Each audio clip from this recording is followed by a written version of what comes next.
Dear colleagues, this is phacoemulsification of a cataract with grade 3 nuclear sclerosis. In this case, the patient is not able to cooperate at all.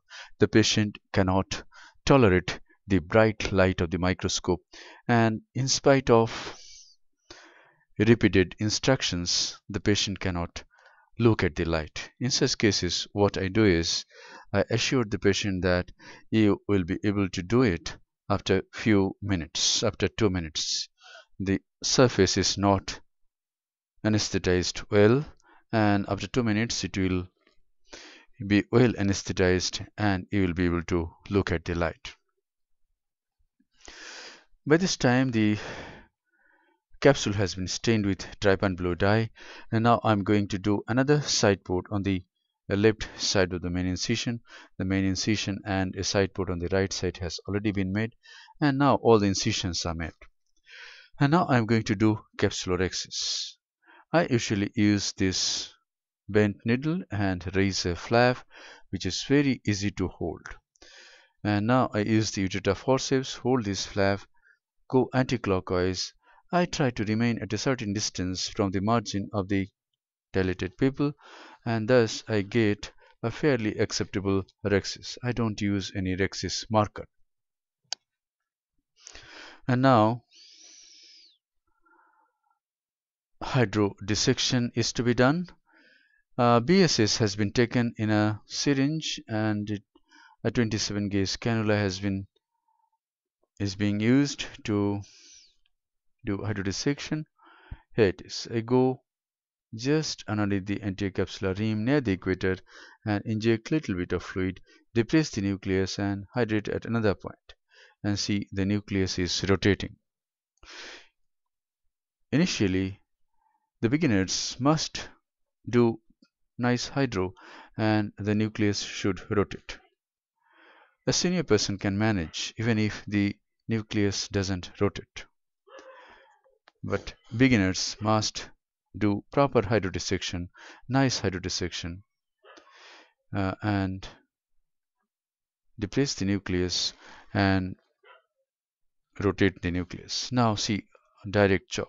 Bury the tip into the substance of the nucleus, go deep into the substance of the nucleus, hold the nucleus very nicely and chop.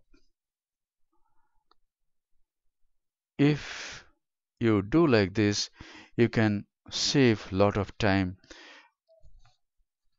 Otherwise, if you will do trenching for a long time, surgery time will be increased, there will be heat generation in the anterior chamber. Here we're just holding it, coming to position 2, holding it with vacuum and chopping it. No ultrasonic energy is being used while it is being chopped. And this is the last portion of the nucleus. This large piece could not be divided into 2 halves, so I am just emulsifying it from one side till it becomes small. Now I remove the chopper and again I place the piece in front of the phaco tip, remove the chopper so that the antechamber becomes very stable. The posterior capsule goes towards the vitreous cavity, and I remain at the plane of the anterior capsule and remove the nucleus. Visco is again injected, and now is the time to remove the cortical matter. Cortex can be removed in several ways. One can use a coaxial IA, one can use bimanual IA, and this is a Simcoe cannula. It's a 23 gauge Simcoe cannula. 24 gauge Simcoe cannula is also available. I have got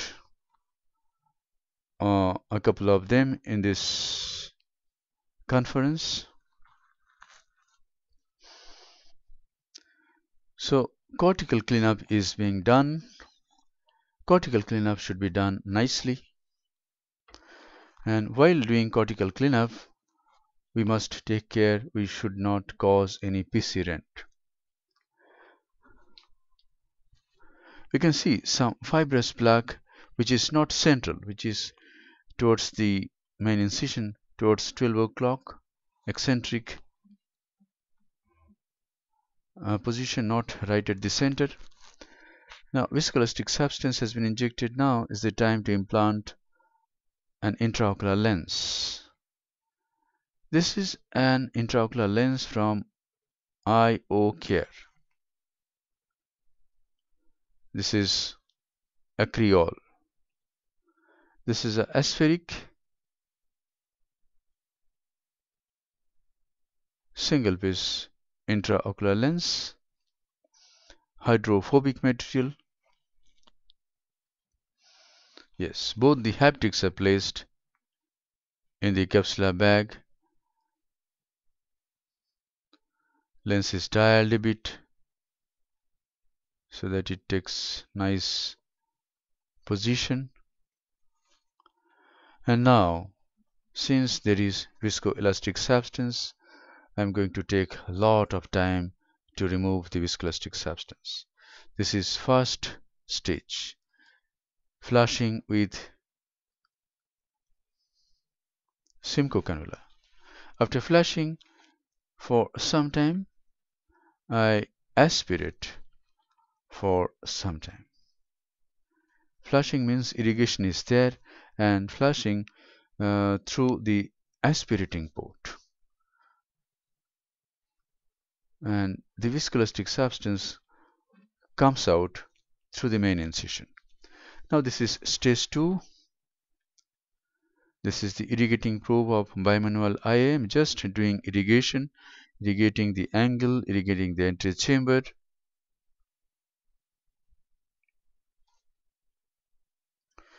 And now I'm using both irrigation and aspiration together. I could see some fibers there, lens fibers inferiorly, and that has been removed.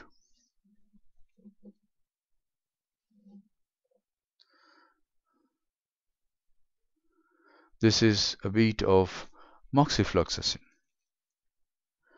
What I do is I call it moxi lavage. I inject a bit of moxifloxacin, let it remain for a few seconds, hydrate the side ports, and a final lavage of the anterior chamber is done. Here it is. Many renowned surgeons don't use intracameral moxifloxacin, and it is not a wise idea to think that if we give intracameral moxifloxacin, we will prevent infection. The main thing is all the wounds should be very nicely sealed. Yes, check the integrity of the wounds and conclude the case. Thank you very much.